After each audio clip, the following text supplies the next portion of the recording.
Sir, just coming back to social interaction, हमारा जनसंख्या घनत्व यानी कि पॉपुलेशन डेंसिटी इतनी है कि शायद लोग सोशल डिस्टेंसिंग फॉलो कर भी ना पाए। और हमने थोड़ी देर पहले बीच में हर्ड इम्यूनिटी के बारे में काफ़ी सुना था। तो ये हर्ड इम्यूनिटी होती क्या है and is that something that is in our future? Herd माने होता है झुंड, जैसे ग्रुप, है ना। सो हर्ड ऑफ शीप, तो हर्ड इम्यूनिटी माने होता है कि अगर सपोजिंग यहाँ पे 100 लोग रहते हैं और उसमें 70-80 लोग को, 70 इज अ कट ऑफ जो यूजुअली लेते हैं, लेकिन डिफरेंट वायरसेस का फर्क होता है। अगर हम उनको इन्फेक्शन हो जाए, और आप जानते हैं कि अधिकतर ये इन्फेक्शन बहुत माइल्ड होता है, अधिकतर इन्फेक्शन बहुत माइल्ड होता है, मालूम ही नहीं पड़ता लोगों को कि हो गया, या हल्का सा जुकाम होके, या जुकाम से ज्यादा खांसी, एक्चुअली नॉट जुकाम, होके ठीक हो जाता है।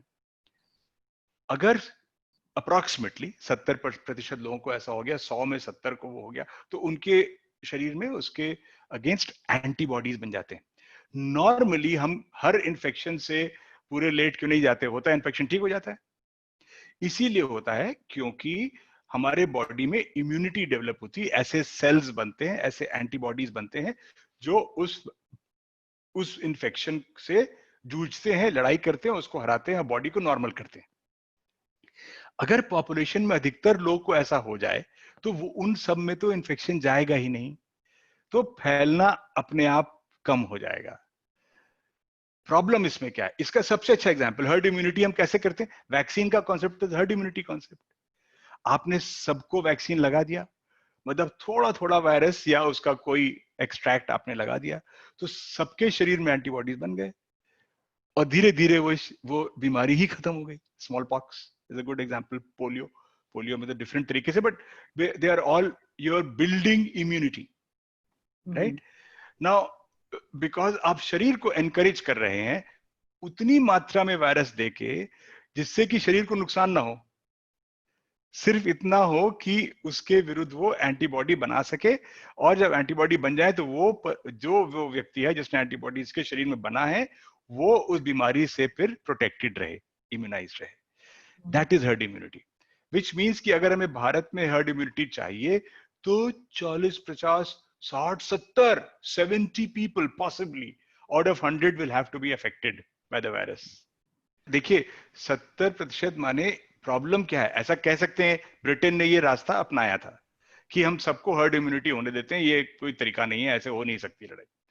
प्रॉब्लम ये वायरस इतना अनप्रिडिक्टेबल है कि हालांकि 50-60% लोग को कुछ भी नहीं होता, कुछ नहीं होता, और 15-20% को माइल्ड डिजीज होती है, और 20% को मॉडरेट टू सीवियर डिजीज होती है।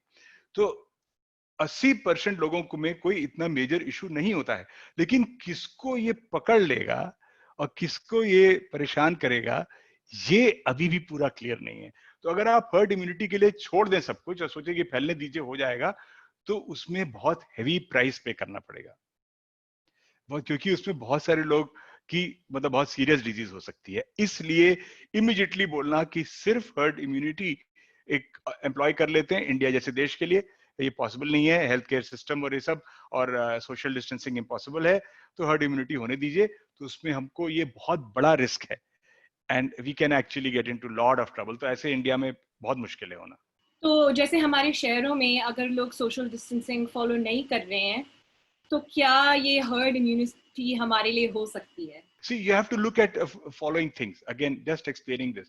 One is the reproductive rate of the virus. How does the virus reproduce?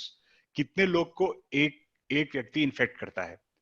और टिपिकली अभी 100% नहीं है, लेकिन कोरोना वायरस में बोलते हैं एक व्यक्ति से 3 लोग इन्फेक्ट होते हैं, उन 3 से 9 और 9 से 27, और फिर बढ़ता चला जाता है ऐसे, एक व्यक्ति से 3 लोग। दूसरा ये देखा जाता है कॉमन कोल्ड से भी लोग इन्फेक्ट होते हैं, कॉमन।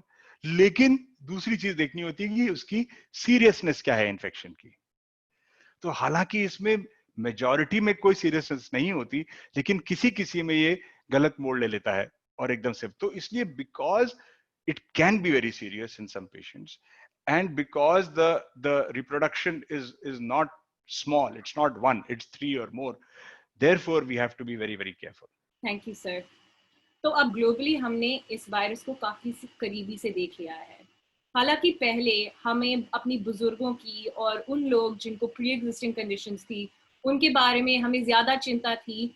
और अब यहाँ इंडिया में ऐसे लग रहा है कि जो यंग हेल्थी लोग हैं उनको भी ये बीमारी काफ़ी हो रही है। ऐसा क्यों हो रहा है? Is it a question of immunity और समथिंग एल्स? अभी भी ये बिल्कुल सच है कि अगर एज बढ़ती है तो वायरस के खराब असर होने का चांस बहुत बढ़ जाता है। तो outcomes are much poorer in those who are older. जिन सोसाइटीज में 80 के ऊपर लोग इतने हैं, वहां लग रहा है कि बहुत एल्डरली को हो रहा है। हमारी सोसाइटी में उतने एल्डरली नहीं है, तो ये लग रहा है कि 60 के ऊपर ही हमारा रिस्क ज्यादा है। Undoubtedly even now those over 60 in India who are getting into trouble or they are coming out of it, लेकिन उनको तकलीफ हो रही है।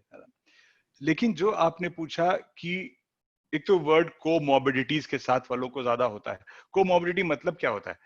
को माने co existence, co as in together, and morbidity means other diseases.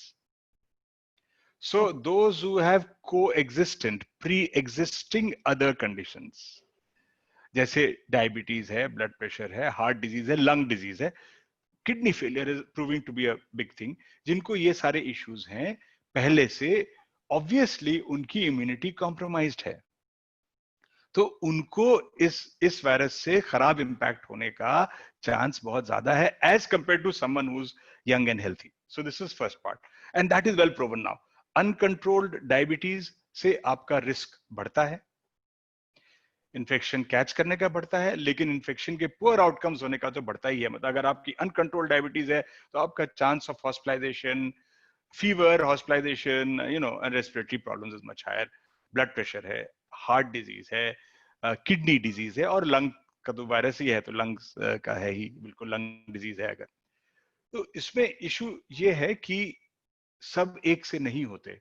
अगर डायबिटीज आपकी वेल कंट्रोल्ड है, अगर आपका ब्लड प्रेशर वेल कंट्रोल्ड है, अगर आप अपना नॉर्मल चेकअप कराते रहे हैं और ये पैरामीटर्स ठीक हैं, आप नॉर्मल हेल्थी लाइफस्टाइल ऑब्जर्व कर पा रहे हैं अपने घर में इस लॉकडाउन और इस पीरियड के दौरान, तो आपका रिस्क बहुत कम है।